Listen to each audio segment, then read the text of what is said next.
Shalom Bapak Ibu Saudara yang dikasihi Tuhan. Seri pengajaran hari ini berjudul Tidak Hanya Sabar Tapi Tegas. Saudara, Allah itu kasih, murah hati dan sabar. Betul. Tapi Allah itu juga tegas. Jadi memahami Allah jangan hanya sebatas kasih, kemurahan, dan kesabarannya saja, tetapi juga harus memperhatikan ketegasannya. Dikatakan, dan jikalau Allah membinasakan kota Sodom dan Gomora dengan api, dan dengan demikian memusnahkannya dan menjadikannya suatu peringatan untuk mereka yang hidup fasik di masa-masa kemudian.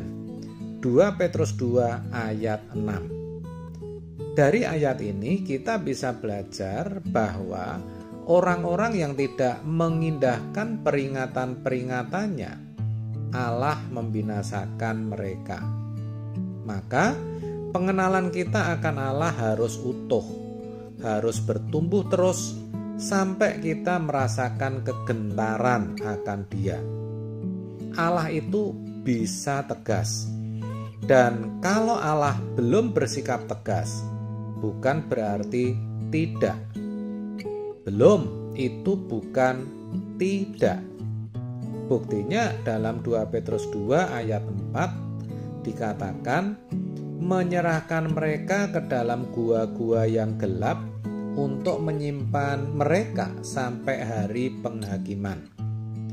Jadi jelas sekali ada hari Tuhan yang akan dinyatakan. Tuhan akan menyatakan ketegasannya dengan mendatangkan penghukuman. Saudara, harus kita tanamkan dalam pikiran kita bahwa terhadap mereka yang tidak memperhatikan, tidak menghargai peringatan-peringatannya, Allah bisa keras dan bersikap tegas. Perhatikan, Tuhan tidak lalai menepati janjinya. 2 Petrus 3 ayat 9. Dalam ayat sebelumnya dikatakan orang-orang mengolok, mengejek Tuhan dengan ejekan-ejekan, yaitu hidup menurut hawa nafsu. Ayat 3. Mereka berkata, di manakah janji tentang kedatangannya itu? Ayat 4. Maksudnya, mana ketegasan Allah? Katanya ada penghukuman. Mana? Nah, mereka pikir Tuhan lalai. Maka dalam kalimat selanjutnya dikatakan, sekalipun ada orang-orang yang menganggapnya sebagai kelalaian, tetapi Allah maksudnya sabar terhadap kamu, karena Allah menghendaki supaya jangan ada yang binasa, melainkan supaya semua orang berbalik dan bertobat. Artinya Allah akan bersikap tegas pada waktunya. Maka sangatlah berbahaya dan mengerikan kalau yang kita perhatikan hanya kasih, kesabaran, belas kasihan, kemurahan, dan kebaikannya saja, tanpa mau memperhatikan juga ketegasannya. Ketegasan Allah yang akan dinyatakan pada waktunya nanti. Saudara, kalau Allah bisa melemparkan malaikat-malaikat yang berbuat dosa ke dalam neraka, bisa membinasakan orang-orang yang tidak memperhatikan peringatan-peringatannya, maka kita jangan main-main. Kita pun pasti akan dibinasakan kalau kita sampai mengolok-olok Tuhan dengan tindakan. Maksudnya ketika kita hidup menuruti hawa nafsu kita.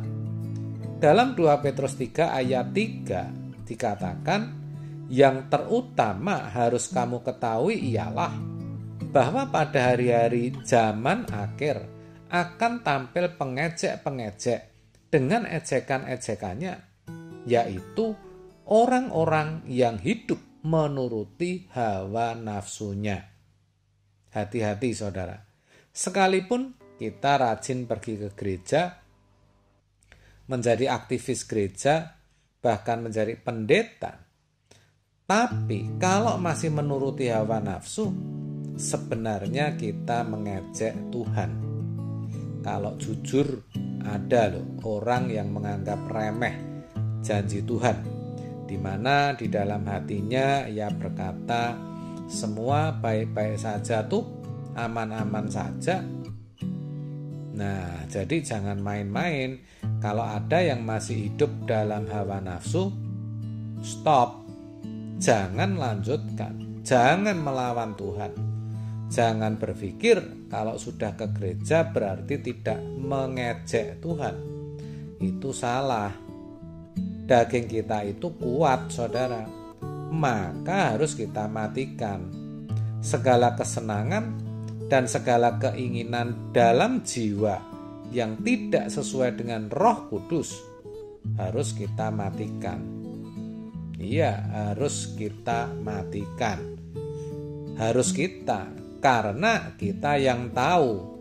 Jangan pura-pura tidak tahu, apalagi tidak peduli. Itulah sebabnya kita harus banyak berdoa dan puasa supaya kita peka terhadap kehendak Allah.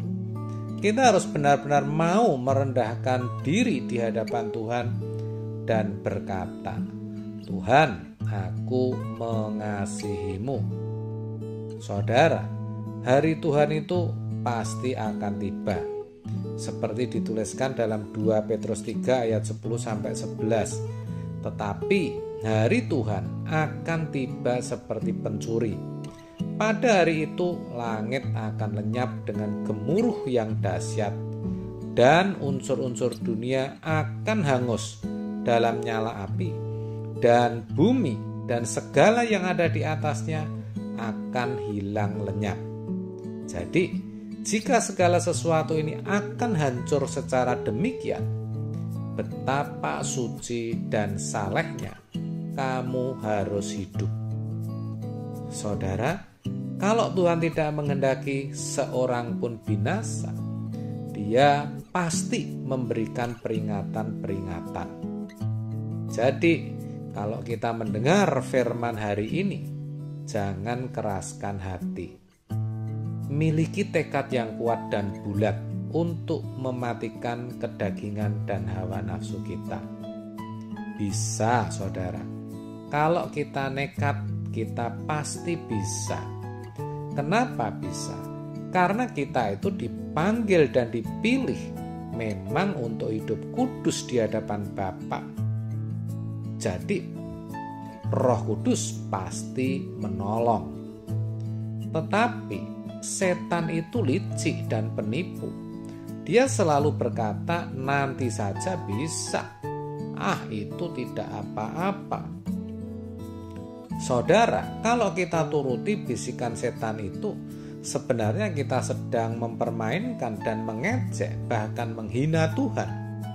Kita itu bisa mati kapan saja loh, saudara. Kalau kita belum bertobat, bahaya. Kalau kita mau bertobat hari ini, jangan kita keraskan hati. Jangan menunda. Kita tidak bermaksud mau jadi jahat. Tetapi karena kita menunda, kita jadi jahat. Ingat, kita akan menuai apa yang menjadi taburan kita. Dan itu mengerikan. Karena kita berhadapan dengan Tuhan semesta alam. Saudara, kita tidak bisa menghindarkan anak cucu kita dari dunia yang gelap. Dunia sudah terlanjur jahat. Di rumah mereka bisa kita jagai. Bagaimana di luar sana? Itu pertanyaannya.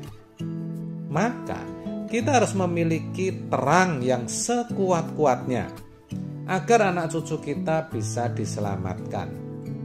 Kita harus se-ekstrim mungkin tanpa batas.